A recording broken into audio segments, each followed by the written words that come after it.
Hey y'all, welcome to Long Shot. My name's Luke. I'm starting this YouTube channel just to teach y'all a little bit about gun ownership, gun safety, and how to shoot. This episode we're going to cover a little bit of different types of concealed carries, the different calibers, how to clean your weapon, maybe on a later video because everybody needs to know how to do that. Different types of carries, like where you want to carry. And we're going to start off with my favorite concealed weapon to carry is my AR-15 fully semi-automatic assault weapon. This is an assault weapon now. This is not an Armalite rifle. This one is specifically, I ordered it as an assault weapon. So that's what this is. You can conceal carry it if you want to, but it's really not a concealed carry weapon. But you can use it as a pistol because it's got this pistol brace. So it's got a short barrel on it, a little red dot, and you can sit there and anybody that comes at you, you let them have it. But that ain't what we're gonna be talking about today. We're gonna talk about a couple of these. We got a Glock 22 40 caliber, a Glock 43X, it's a 9mm, a Glock 42, which is a 380, and a Glock 19, which is also a 9mm. This is my favorite out of the ones that I own, but I'll go over the differences of them and what the different rounds look like. So stick around. So here we got the different pistols that I just told you all about. These are all easily used for concealed carry, especially if you're wearing bigger clothing. This is the Glock 22 40 Smith & Wesson. This is probably the least uncommon carried out of all these. It's a little bit of a bigger boy, there's it compared to my hands. It's trying to run away from me. We got the Glock 43X. This is my 9mm Glock, as you can see. The bullets are about the same height, but there's a lot more powder in that Glock 40, and the casing, the projectile, the bullet itself is bigger. So this holds less powder, it's a faster round, and it's easier to control when you're shooting, so it's better for concealed carry. That's why most police departments don't use a Glock 40 anymore. This is my wife's Glock 42, it's a 380, as you can see right there. I forgot to bring the ammo for this thing. I had it out and forgot to bring it. This is more, you know, it's a little bit, it's bigger than a 22, but it's a good amount smaller than a 9mm or a 40 caliber. This would be good for a woman or a small kid if they're just getting into shooting. The ammo on these things are actually a little bit expensive compared to the 9mm because it's not as relevant or prominent. This is my Glock 19. Shoots the same as that 43X. It's a 9mm round. And this is a little bit tricked out. Got a stipple job done, oversized mag release. Got me a Zev trigger and some True Glow sights. That's my personal favorite that I own. So this Glock 40, it's a Glock 22 40 caliber. This magazine holds 14 rounds plus one in the chamber. So you can hold 15 rounds in this gun without even having a spare magazine on you. That's a decent amount of firepower, especially with it being a 40 cal. This Glock 43X, I got aftermarket mags for it. This is the normal magazine that it comes with. As you can see, it only holds 10 plus one in the gun, so 11. But there's a company out there that makes magazines that somehow makes this a double stack instead of a single stack. So it's a wider magazine, still fits in the gun. It's not really a whole, it's about, I guess it's the same width, but it somehow makes it double stack. So you can hold 15 plus one, which is the same as that. And it's a lot smaller gun, as you can see, a lot smaller. So this is, if you're gonna carry a Glock 43X or a 43 or a 43X MOS, I would consider getting these Shield Arms magazines. I do recommend that you change out the magazine release right here for a metal magazine release. I think because that polymer will get worn down over time with the metal. But honestly, you're not gonna be, I wouldn't recommend doing your shooting drills and stuff with your metal mags. I'd keep those and shoot them every now and then just to make sure they still work, but use the polymers. This Glock 42, the 380, puny little thing only holds 6 rounds plus one in the pipe, so 7 total. That's more for up close, you know, and it's even smaller than the Glock 43, as you could tell. And here's both of them compared to the Glock 40. My 9mm is a little bit closer in size to the 40, but it's still smaller.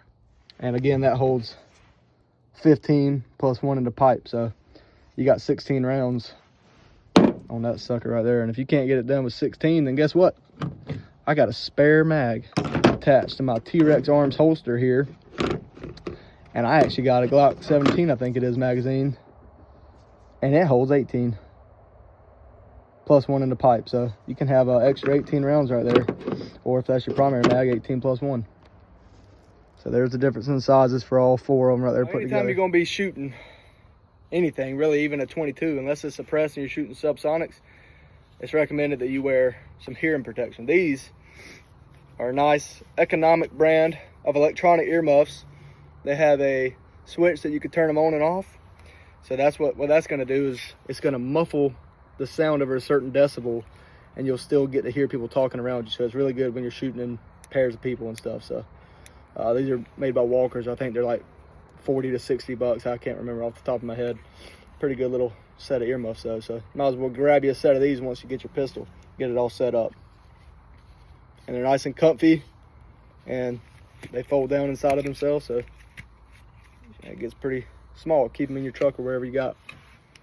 So now we're gonna go over a couple of different types of carries for your pistols. You got probably the most common, I would say, in my opinion, the most common concealed weapon carry is the appendix carry.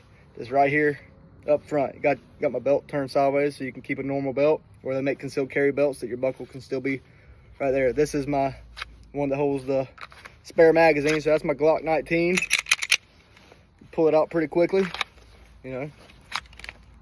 Spare mag, throw it in there. Got lots of rounds right there, lots of fireproof. The thing I always tell my uncle, I always tell him that 2 is 1 and 1 is none. So if you're only carrying this one gun, you might as well be carrying none. And what I mean by that is you got to have your backup gun. So this is my Glock 43X. I don't actually carry 2 guns usually, but if you're trying to catch me lacking, might be the day that I do. You never know. So this is not an ideal place to carry. But if you got like a sports coat on or something with a tucked in shirt, it's a little bit easier to conceal it this way. You know, put it behind your coat. It's right there in the, I guess that, what is that, like the 4 o'clock position on your body.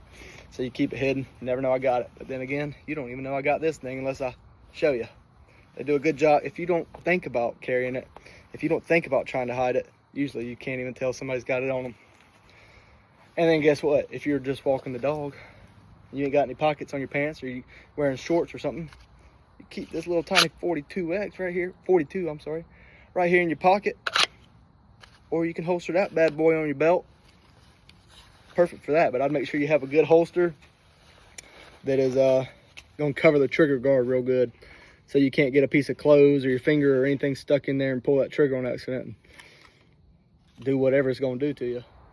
So your number one concern when dealing with firearms should be weapon safety, and that's not only safety for yourself but safety for everyone around you. And when you're carrying a firearm or cleaning a firearm or just handling one, you have a responsibility to make sure that that thing is pointed in a safe direction. It's not loaded if you're messing with it, cleaning it or anything, and that everybody around you is going to be safe. Unless it's a bad guy, then he's going to have a bad day. So there's 4 weapon safety rules. I learned them in the Marine Corps. I was in for 4 years. It was drilled in you from the time you step into boot camp. Treat, never, keep, keep. If you follow those rules, you'll be safe. Treat is the first one. Treat every weapon as if it were loaded. And what that's going to look like is, I know that this gun is unloaded. There's no mag in it.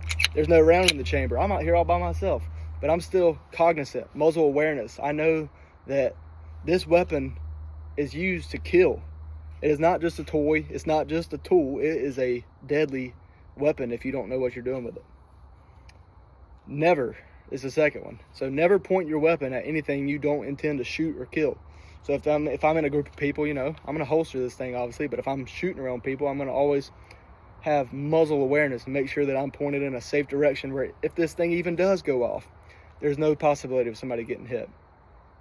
The next one is keep. That's keep your finger off the trigger until you're ready to fire. And that just looks like this. Just have it right along the side of the frame there. High grip, right there on the side. If your finger ain't in the trigger, if it's pointed somewhere safe, and if you treat it like it's loaded, then you'll be good. But the last one is keep your weapon on safe until you're ready to fire. And if you couldn't tell, I'm a Glock guy, so there's no safeties on a Glock. So what I'll do is I'll pull out my rifle real quick and show you what that looks like. It's fairly simple. This is your safety. this is on fire. If I go one more, it'll be full auto, and mine unfortunately don't do that. So keep it on safe, keep it pointed in a safe direction, make sure it's unloaded, but treat it like it's loaded, and keep your finger straight and off the trigger. And it just so happens that your magazine release falls right where your finger should be. So that's designed like that on purpose. What we're gonna do now is go over loading these magazines and loading this weapon and making it hot. I ain't gonna do it on all of them because they're all the same. They're all Glocks. Some guns are a little bit different than others, but pretty much all pistols especially load this way. You got your magazine. You already got, this is a magazine. You got your magazine with rounds already in it. So it gets harder once you get towards the end like this. But what you do is you take your round, you push it down with your thumb. You take your other round that you're trying to load in, you push it down right over the top, right there. Then that second round goes down and you just push it back. Now it's loaded. And when you go to load the actual weapon, make it hot, you got your good grip on it, you know, don't limp wrist this thing. Take the round, which is facing that way on the magazine, and it's gonna face, who would have thunk it, the end of the barrel. It comes out that way, but you'd be surprised how many people try to load a gun that way for some reason. So you take that thing, you slide it in there, you give it a bang. Don't worry about hurting it. It's a gun, it's a tool like we discussed, but there's gonna be an explosion in this thing, so you ain't gonna hurt it by banging on it a little bit. Then you grab there's no round in the chamber, so it's still a relatively safe gun, but still weapon safety. Finger on the slide. You grab it right here on the slide. You should be able to hold it like that because you got a good grip on it everywhere.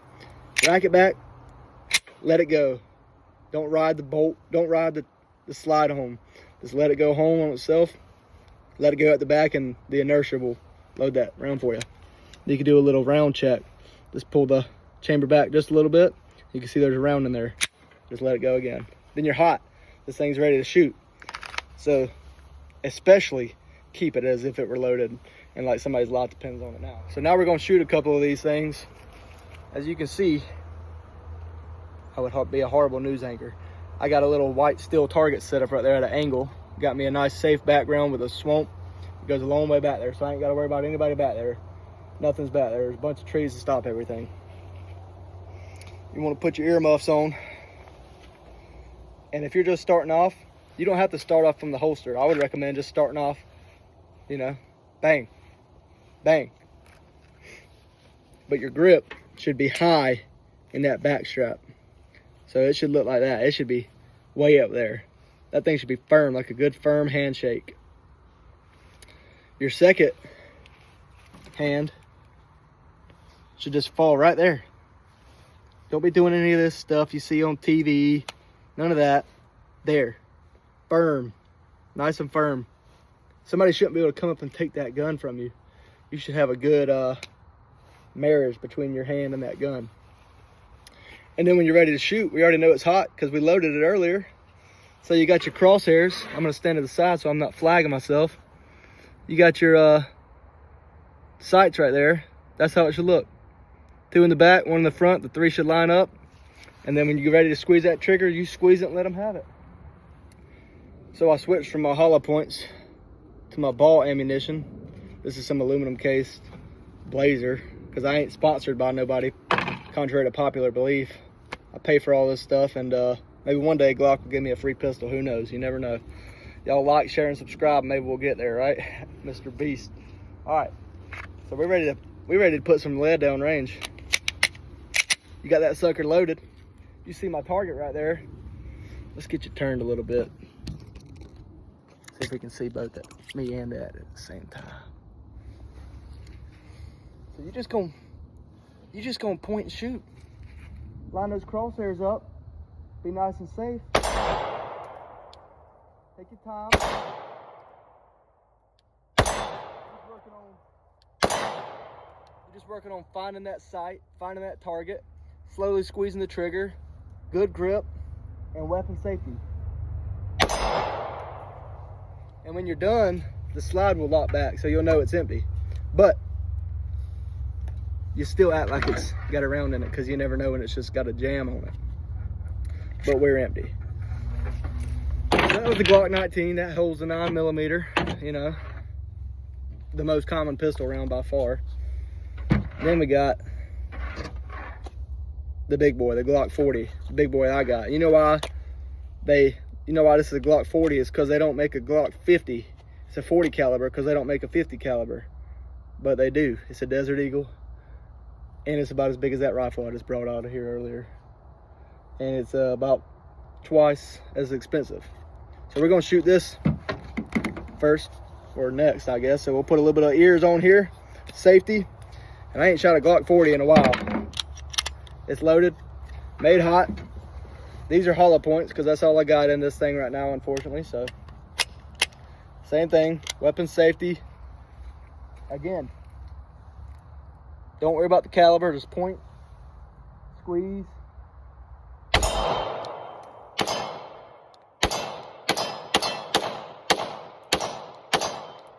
Shoot.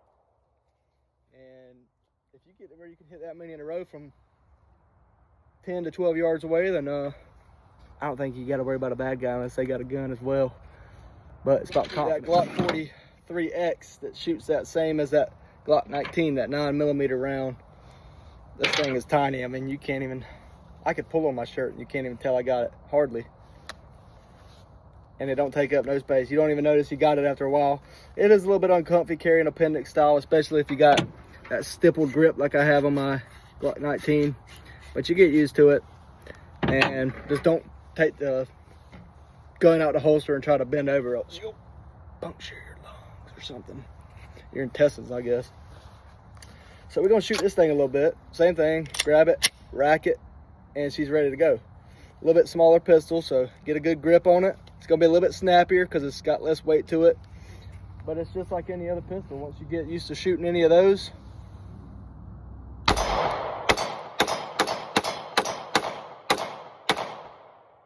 they're all the same.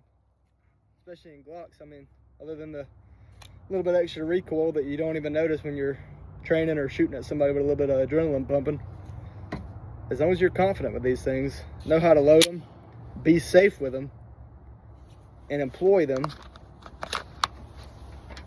you ain't gonna have any issues. So thank you all for watching. Like, share, and subscribe.